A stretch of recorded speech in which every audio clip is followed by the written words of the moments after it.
Good morning, good morning, good morning, and especially if you're in the West Coast, if you're one of our compadres in the West Coast, where it's Good Thursday, Good Thursday, Good Thursday. We hope you join us soon in this time zone for the impending game. Liverpool against West Ham at Anfield. We're back on track. Arsenal with a draw yesterday against Brentford gives us a fantastic opportunity to create a gap that will be pretty much insurmountable at this point, but also give us a chance to get a bit back from that Fulham game last weekend. We're joined by Gally and Brian. Gally, how are you? I'm good. How are you? We're tired as always, and but ready for the day. Brian, how are we? Doing fantastic. Awesome stuff. Up with the roosters as always. We all are, especially Brian because he has roosters. But we have a game against could be a tricky team, could not be a tricky team. It's always hard to tell West Ham, especially in the Graham Potter. But let's take a look at the lineup to start with. Hopefully that live score got this right. Here we go. Alisson in goal, Bradley and Costas as fullbacks, Kanate and Van Dijk in the middle.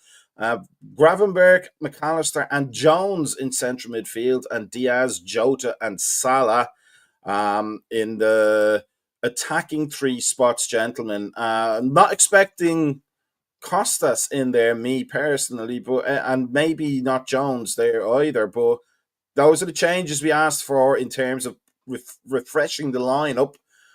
We got at least one midfield change. It must be getting close to Easter or something like that. Miracles are happening, but we got a midfield change for once. Gally, what are your thoughts on that lineup? I think on Monday night I mentioned that I kind of thought this probably would be or should be the lineup. I didn't think it would be the lineup, as I mentioned in Discord. I didn't think the coach would do this. I think Robertson after the Fulham match maybe needed a little bit of a break, and I think there has to be some. Why have a squad if you allow players to go out have literally diabolical afternoons and not give the deputy the chance, right? And it's not like we're playing Arsenal or even Chelsea. I do think the only person that was more excited, or the person who was the least excited when they woke up and saw this lineup, is probably Timuchin, because he wants Costas nowhere near the field of play. I think Timuchin actually dislikes Costas as a player more than Jurgen Klopp does, and I don't think that was humanly possible. But who didn't wake up upset was Mohamed Kudus, because he is thinking about taking on Simicast defensively all afternoon. I will say in some ways, I'm happy they're playing a 2-up-top system, because that means it's not Jared Bowen running at Simicast all afternoon. And though I think Kudus maybe has a little bit more flair in the boots, I think Bowen is the better, more direct player. So I think Costas had to get this start. It was kind of written in the stars. He was getting one soon. Last week's Fulham performance is probably the easiest explanation. And I think Jones, the work he put in at right back and the respect that the manager has and trust for him, the head coach that Arne Slot has, I think that was a easy decision. And I think you saw that even when he brought Bradley on in the 2 matches Jones started at right back, he would keep Jones on the pitch and move him into midfield. So I think Jones is one of the fittest players we have, especially in that midfield. And I think the manager likes having him in the side. And I know he splits opinions, probably because he's from Liverpool and because he kind of looks like a doofus. But the truth of the matter is this is 2 really good tactical head coaches who have both shown absolute trust in that player. So I think it's probably time supporters start to as well. Brian, what are your thoughts on the lineup? We discussed many the time the refreshment of the midfield, and we got it. Maybe we thought Endo would come in to refresh Gravenberg at least, but let's hope he's drank his Red Bulls today and got some of Jamie Vardy's supply. But other than that, we do have some refreshment in there. Maybe an interchangeability that puts Curtis Jones a little bit further back and lets Alexis McAllister go forward. I mean, there's a little bit of variation there, whereas with Szoboszlai in there, we know what we're going to get. He's the runner, and the other 2 are the sitters. It's intriguing, and clearly, I think we can all say an indication that Arne Slot watches American Scouser TV. I mean, like I said on Thursday right there, the only change I would have made right there on this is Endo coming in for Gravenberg. I do think that Gravenberg is tiring out a lot, and I think that it would be a little bit more defensive. A more defensive approach right there to in front of Kanate, since Kanate's match well against Fulham right there was a little shaky off the get go, just to give that support for them. But other than that, I'm good with this. I think that Curtis Jones is a tricky player right there for them to go up against. I mean, you kind of know exactly what you get with Slabazai. Like you said, he's a runner. Curtis Jones does a lot more different things off the ball right there, where I think that would be a little bit more difficult for West Ham to handle. So, the changes are good. And yeah, like Simicast, I think Simicast in there because he's more offensive minded. And I think that's what we need to do. So I expect Bradley to be more defensive approach right there on that side, on the right side, where Simicast will probably be making more runs on the left. Do you not think it might be the other way around? Because I mean, we don't want Costas Simicas defending, but on the other hand, Bradley does have a good natural right back ability to overlap Salah on that side. I mean, I just think, like you just said, answer it right there. I think that Simicast is defending right there. Tamuch is probably just going to go ape shit all day, all match right there, basically about with Simicast, like Gally was saying. But I mean, that's not Simicast's strong point. I mean, his strong point is going through and making those runs and going in and crossing the ball into the box and all that. And I think that Bradley is more of a more defensive minded, more natural right back type of position. Now we say all this, but Costas has surprised us before, Gally. we've wrecked him on the pre-match, and he's actually had a good game. But let's talk about that in those interactions. Diaz likes to cut in, so maybe Costas being on that side helps. But do we need more from Diaz in this game than we've seen? He has had good games, but not good end product. Is it important that he has a good game today? Kind of feel like that's the story of his life, though. I think if you rate, it's funny, right? Supporters all want to give Darwin credit for his work rate and his effort, and then people say, but where are the fucking goals? And I think with Diaz, a lot of times it's his work rate and his effort, and then the last question is where are the goddamn goals? And it's not just the goals scored, it's the goals created. He's been better of late at creating opportunities for others. He's also been really impactful from the bench. So this isn't a knock on Diaz. Early in the year, we questioned whether or not part of the reason we were seeing so much of Simicast is that, to your point, Simicast felt like it worked better. It works better with Diaz. And in a lot of ways, Robertson looks to work much better with Gakpo. And I do think that there is something to that with kind of how erratic Diaz can be at times, where Gakpo just kind of does his thing. And I think Robertson gets lost because there is nowhere for him to make the overlapping runs, because Diaz does try to stay wide a lot of times right on the left wing. So it'll be interesting where he goes from there. For Joe to up top, Brian, talking of Nunes and the no goals, and I think that's a perfectly good observation. But for Joe he got the goal against Everton, but we know he's not the Joe that we know and love. He's not the Joe that we've pinned our hopes on a lot of the time, and he's almost coming to that. It seems sometimes that level where he's just the bench player. He's the player off the bench, but he has to start by necessity. Is it a case of that he just needs to get more into the swing of things, and we'll start to see that kind of productivity from him, or do we have to accept that the days of Jota Spencer are gone? The race is almost run. I mean, I think kind of somewhat more the latter right there. I mean, I think that once Jota came back from that injury, Jota really hasn't been the same exact player. I mean, it's been really stop, start for him. I mean, I think that we want to see that Jota that we got out of Wolves when he first came over, where he was doing production, the amount of goals he's producing, but he still has that little bit of a tricky like a hand in a pocket where he can actually go pull out and have a good match. But I mean, I really think that you're seeing the waning of his Liverpool career at the moment. I mean, I think that the end is nigh. I mean, for quite a few of these players right there. I mean, then I just want him just to go produce to his last times through here. But yeah, I mean, I think that Jota is not the product that we thought that we had 2 years ago. Let's go to the main man, Gally. Great news this week. Salah with the new contract. Do you think that we will see a weight lifted off his shoulders and a mentally refreshed Salah, who's going to celebrate at Anfield with the new contract with a classic Salah performance, or does that have any bearing on anything? We're probably going to see the same sort of sluggishness that he has shown over the last, maybe 2 months, possibly. I expect there to be an improvement. I do. I expected. Look, they all said the right things all year. This isn't weighing on us. We're in a good place, right? We all felt like they were saying all the right things. As the season went on, these guys are human. He was wondering where he would be living next year, where his family would be going to school. I think those are real life things. I also think, the time of year, him fasting, I think there were so many different things that came into it. And let's be honest, some of this correlates and corresponds to Trent being injured in the PSG tie and not being there. And not just not having Trent, but not having a recognizable right back playing in the formation and tactical setup that is, let's be real, is created to funnel the ball to him.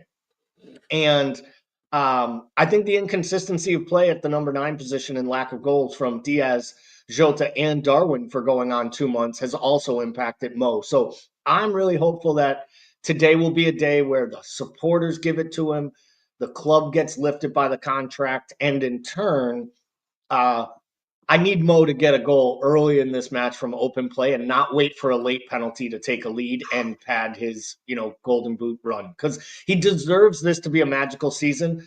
But if he limps it over the finish line, people won't forget that, when forgetting to vote for him for the Ballon d'Or next year. Talking about, delightfully signed new contracts and limping over the finish line, let's bring in Suzy for one and Cozzy for the other. There we go, lads. I'm not going to say which one is which, though. Good morning. How are you? Wonderful. Morning. How you doing? Cozzy, what do you think of that lineup? Freshman in the midfield and refreshment in the fullback positions. It's unheard of. It's unheard of in this day and age. Can't believe it. Nearly fell over. I thought the manager got his pen mixed up when he started making changes. What's going on here? It's the first time that midfield hasn't started in months, isn't it? I think he just rolled out that same midfield three of Szoboszlai, Gravenberch and McAllister. And so it's the first time he's actually made a change in it for a while. But listen, Robertson, I think he's been playing pretty well, to be honest. But probably deserves a rest, which is fair enough, because he's just been basically ran into the ground. I think Kostas did Newcastle at home, I think he played left back. In that was the end of that crazy run, when we have Villa and City, and I think Kostas played Newcastle. So, yeah, Robertson deserves to start. Bradley, yeah, he's a fullback. Just please play a fullback at right back, please. So that's what's happened here. And then Jones. I thought Jones was great in the Fulham second half when he went into midfield. I thought he was great. So, and Szoboszlai is leggy, let's say. I'm going to be polite today. He's very much leggy and being ran into the ground and looks absolutely goosed. So it's nice to see a bit of a freshen up in there. Nice to see Diaz back. I thought Diaz was tremendous against Everton. Thought he was really good against Fulham. I don't know why he never started him. I always call Diaz, he's a bit of a streaky player. So he'll play well for 6 games and go missing in 6. And I think when you've got him for 6 games, you've kind of just got to play him for 90s and just play him consistently. I think the manager made a mistake against Fulham. Because when you get Diaz in good form, you just got to go. I've just got to play him until he's out of form, and then make your changes. Then I think the manager made a mistake there, and I think the manager's kind of rectified that now, playing him today. So it's just nice to see some changes, fella. It's nice to see a bit of hopefully more energy in the team, because they look a bit lackadaisical, they look a bit tired, they look a bit complacent, and so hopefully these changes, especially a fullback, gents, just have a bit of balance on the right hand side again. I think Mo Salah's gonna be made up playing with Bradley. I know exactly where he's gonna come. Do you know what I mean? I know. I felt like Jones playing right back, especially against Fulham, didn't work. I just thought he was standing in Salah's space a lot when Salah was trying to occupy and trying to do what Salah tries to do. So that's probably going to help him as well, that he's got a recognised fullback.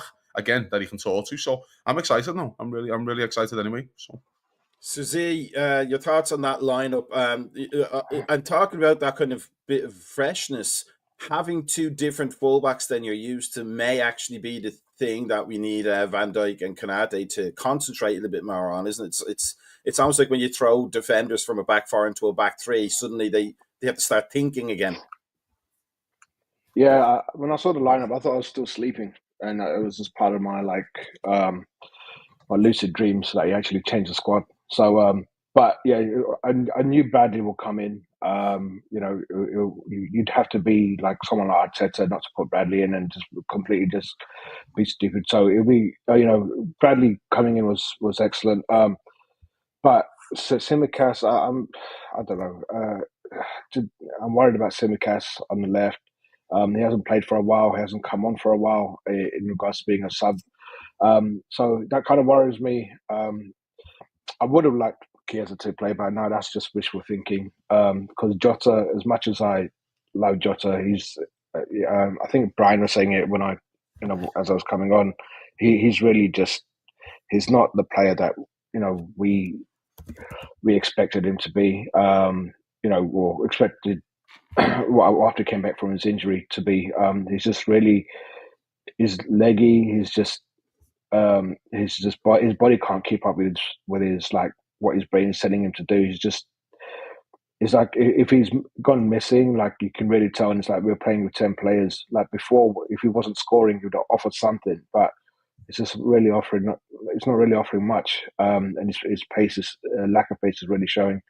But yeah, other than that, I mean, it's Diaz being back, like Kazi said, was excellent. Gakpo looks like he needs a pre-season since he's come back from injury. And I think that's the Salah renewal Salah's contract is just going to be that boost that the crowd needs. Maybe he needs himself, and yeah, we just need to get this over the line now. 6 points, hopefully, after this game.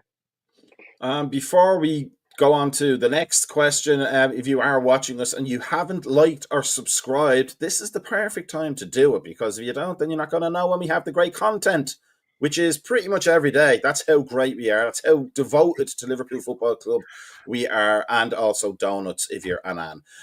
Gally, that Arsenal result yesterday, I was working, but I was keeping track of it on the phone, on the digital machines, and then caught the end of it on the radio, on the Sirius radio thing.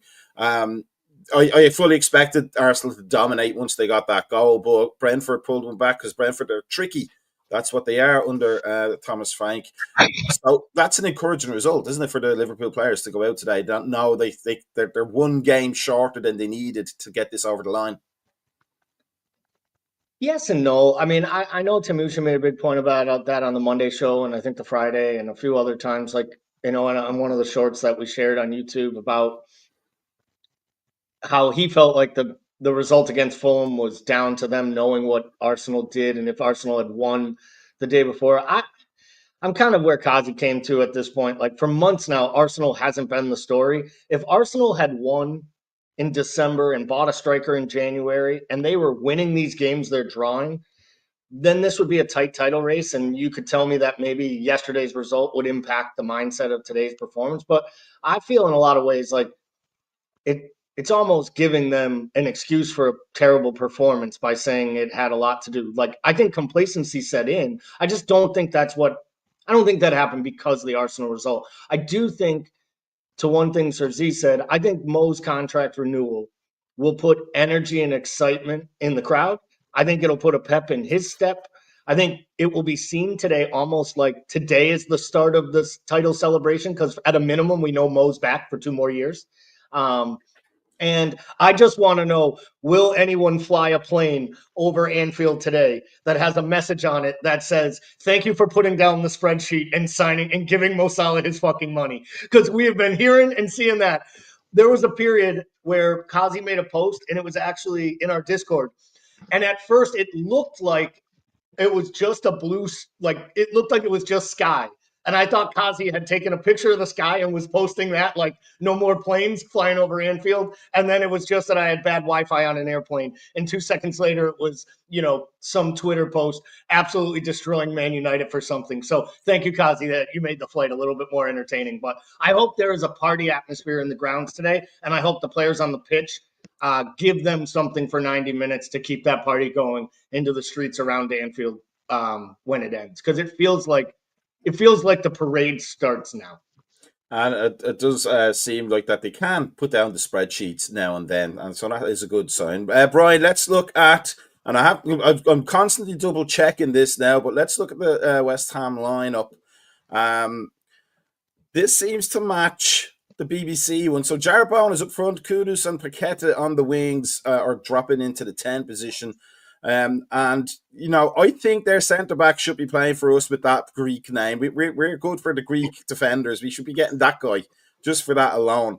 And then Nipple in goal there. I don't want to say not a team we should be fearing, Brian, because we said that about Fulham and then they took us to the cleaners in the first half. But the Potter thing that we talk about constantly, he's a good coach, but not a great coach. And he's a defensive coach for somebody who passes the ball a lot, who wants them to play that possession game, that continental game, as they used to call it. Are they potentially, like Fulham, a tricky proposition? Or will we have the momentum emotionally and psychologically going into this game, do you think? I mean, there's some trickiness in this right there. One, avoid having fouls in the top of the box right there because you have James Ward-Prowse in there. And, I mean, that's a danger in itself right there with set pieces.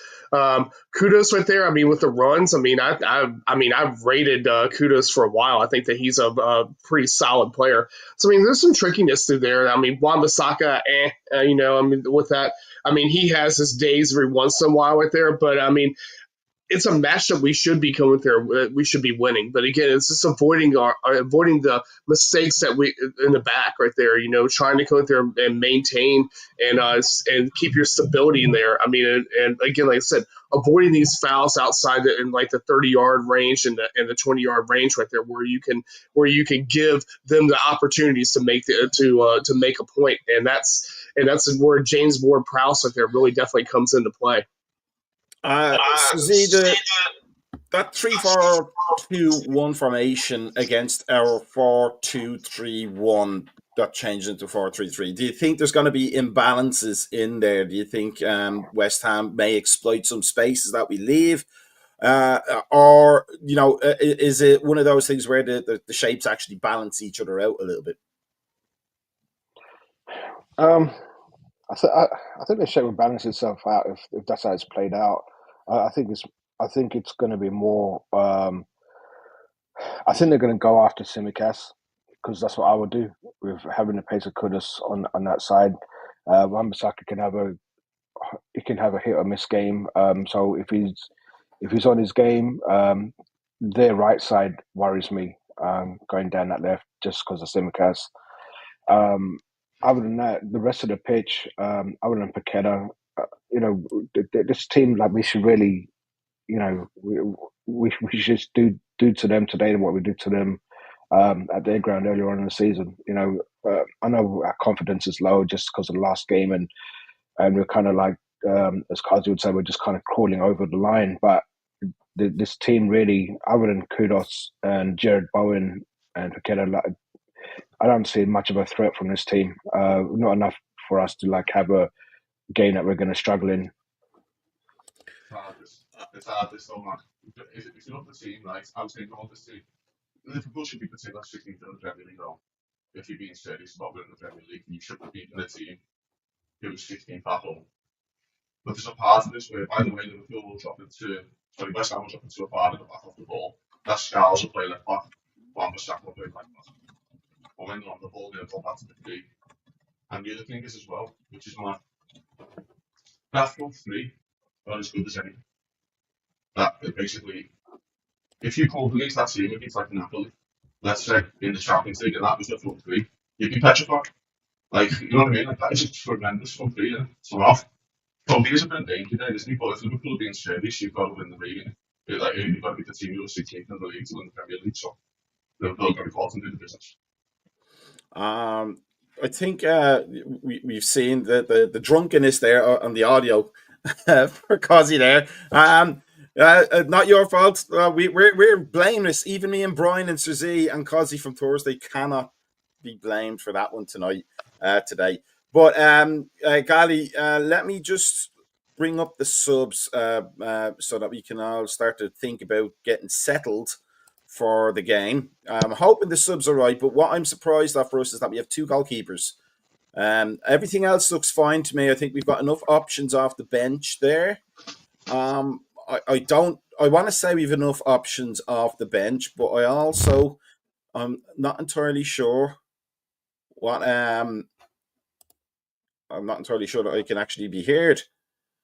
Can I be heard? Awesome.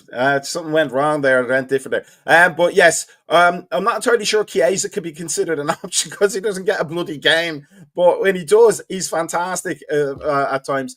But that is a strong bench, isn't it? It's as strong a bench as we could possibly hope for right now.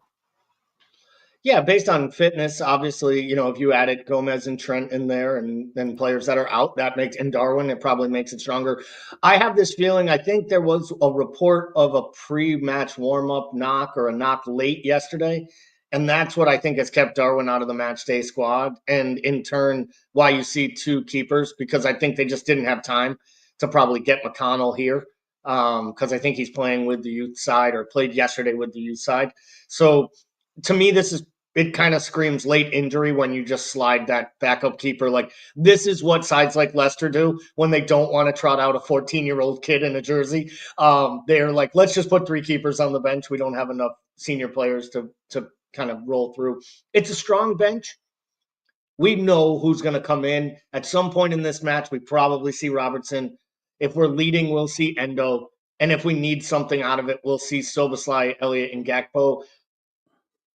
I feel like at this point, Federico Chiesa is like break glass, grab Italian cheese. Like it's basically emergency only. He gets 5 minutes at a time, and then he tries to get 30 minutes of footy in 5 minutes. And at times it looks great. At times it looks chaotic and maybe doesn't fit with what the other players on the pitch are doing. And I think it's hard pressed to blame him for that. I would love to know what is happening in training or what has occurred that has made the manager have so little faith in him. Because it'd be one thing if Nunez and Jota and Gakpo were playing gangbusters for the last 3 months, but no one in the front 6 is scoring goals regularly from open play. We're not creating as much as we used to. We have a player who actively shows he's got something different in his boots every time he gets 5-minute cameos and still can't get on the pitch. So I've kind of just written it off as the manager either doesn't fancy him, he has training issues, or he just doesn't fit in maybe with Mo or with the way that we play. It just because it doesn't make sense. I think you could see him play one of 4 different positions, and I don't think he's ever gotten a fair shake at any of them. Brian, just to be absolutely 100% honest, and I think it says a lot about me and probably the Thursday show. I actually didn't realize Darwin Núñez was even on the squad for today. Is that an indication of how ineffective he is, and how much hope we put into him and how little we get in return?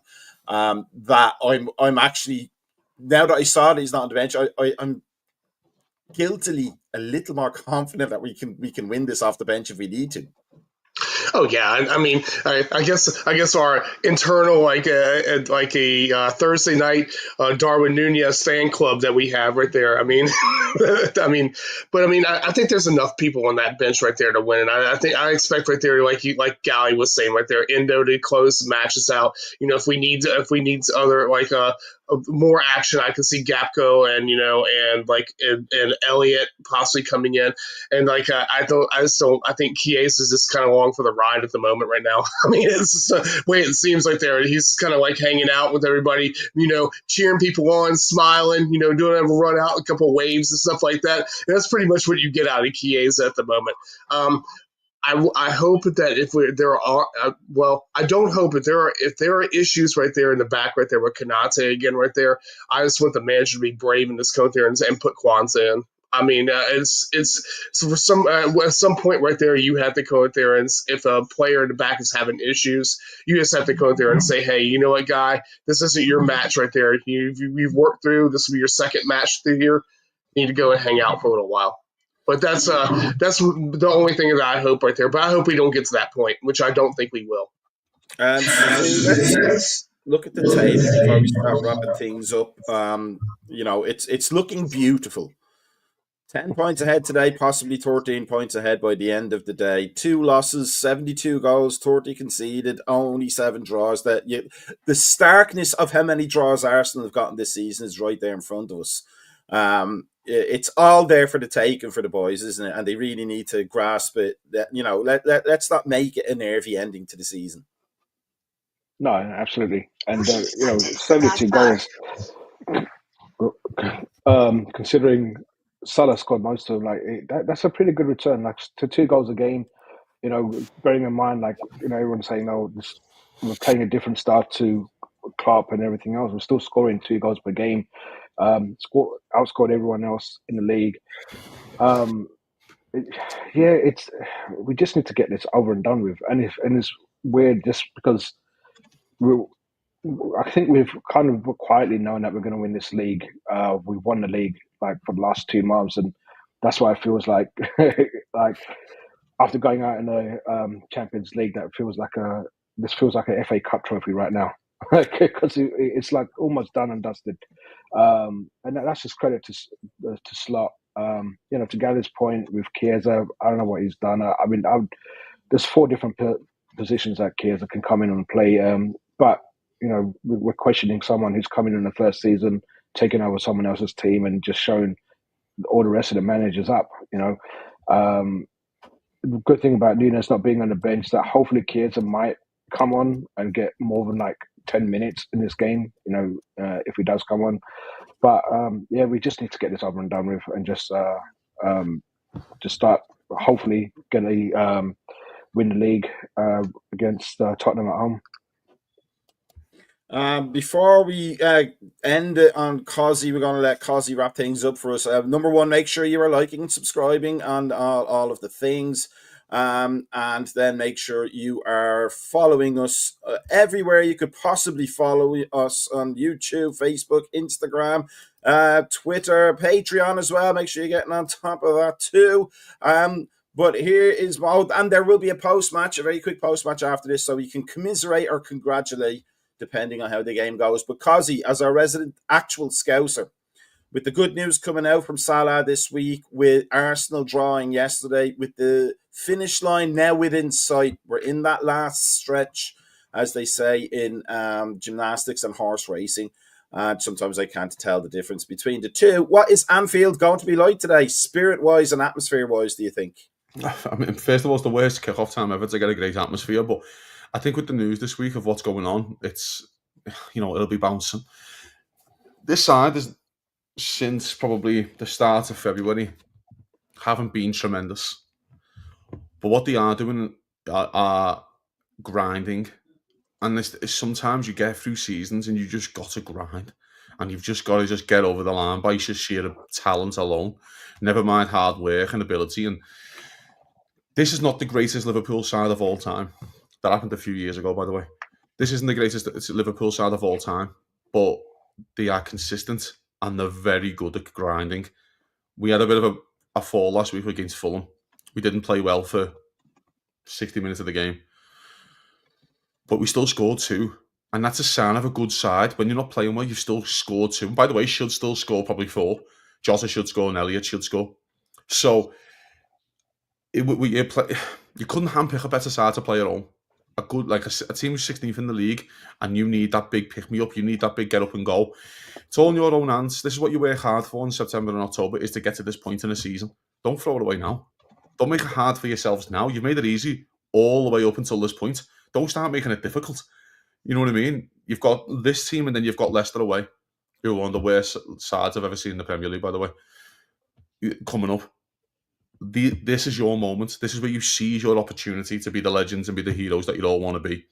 There's a reason why Mo Salah signed on for 2 more years, because he fancies winning another one after this. So get out there, back these lads. As much as some, again, this team needs a whole rebuild. This team needs. I don't want to talk about transfers. I don't care about the summer. I want to enjoy about Liverpool in the Premier League.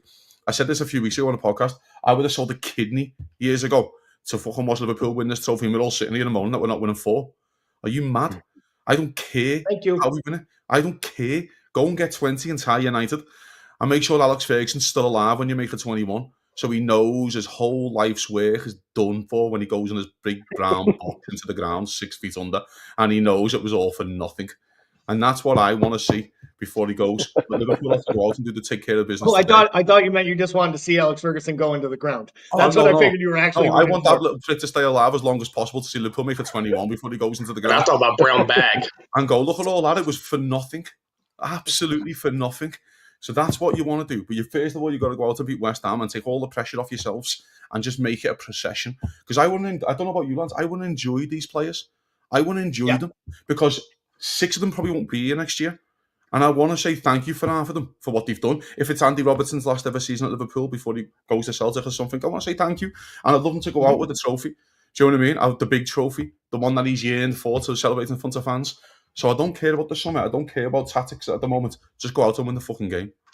And I think the message we can take from that is that let's all support the National Health Service so that we can keep Alex Ferguson alive for about 4 more years at least. I literally want to find the fountain of youth and just pump it into him so he stays alive until Liverpool make it 21 and go, we've got more leagues and double the amount of European Cups. Now you can go. Yeah, he goes to watch United play every weekend. So he's the opposite of the fountain of youth. That feels like that would be like deteriorating. Yeah. He's got about 20 minutes to live there, hasn't he? If he goes to watch United every week. The fountain of age. By the way, Onana didn't make the squad today, gents. Onana didn't make the squad for United. No, it was dropped. Which is a bit of a shame for us, really, isn't it? Because I was enjoying watching that game. But you don't have to worry because the manager wanted to make sure everyone knew that this was for rest and mental break because of the hate he's been getting. And that he is in line to start against Lyon. So Lyon fans, you should just be absolutely over the moon for this. And by hate, he meant the hate he's been getting from his own teammates, most probably. From his own mother. With that said, let us go off and get our coffees, teas, chocolate milks, or tequilas, whatever we need to pick us up before the game. There will be a short post-match afterwards. Enjoy it. Up the Reds. It's time to start winning this league title as fancily as possible. Have a good one, everybody, and we will see you on the other side. Peace out.